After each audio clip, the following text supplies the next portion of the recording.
Perkenalkan, nama saya Devrenza Saragi dari kelas 10 MIPA 7.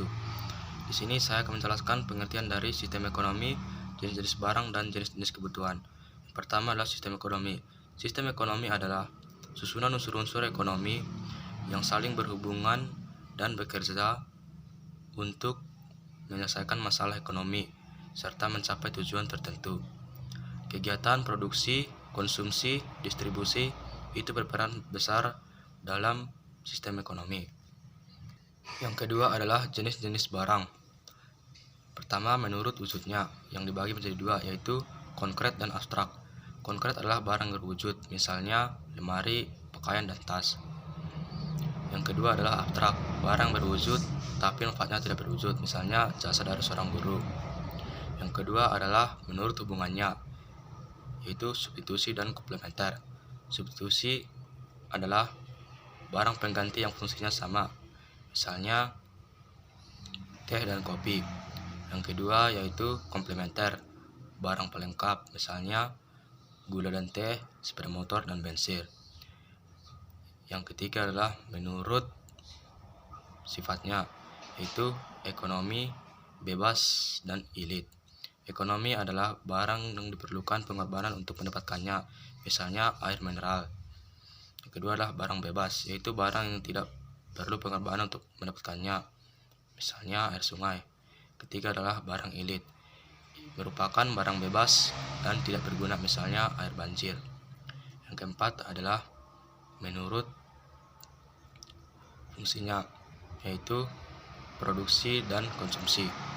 Produksi yaitu barang yang perlu proses produksi, misalnya benang. Yang kedua adalah barang konsumsi, yaitu barang yang dikonsumsi, misalnya pakaian. Yang ketiga adalah jenis-jenis kebutuhan.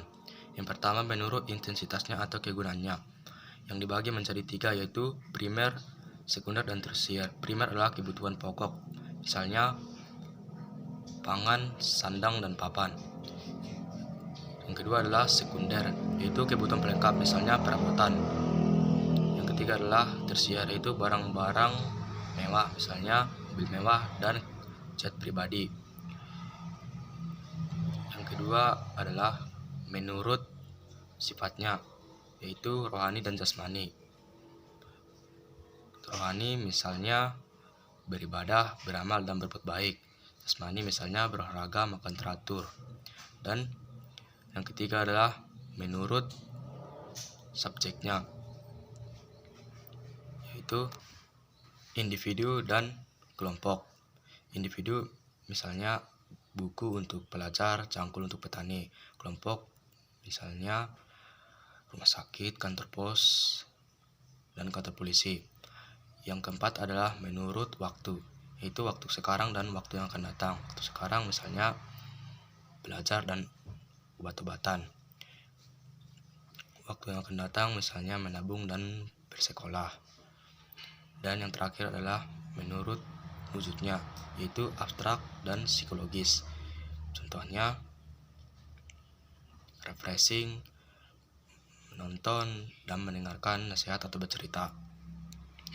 Dan yang kedua adalah berwujud, yaitu misalnya barang-barang seperti tas, pakaian, dan lain sebagainya.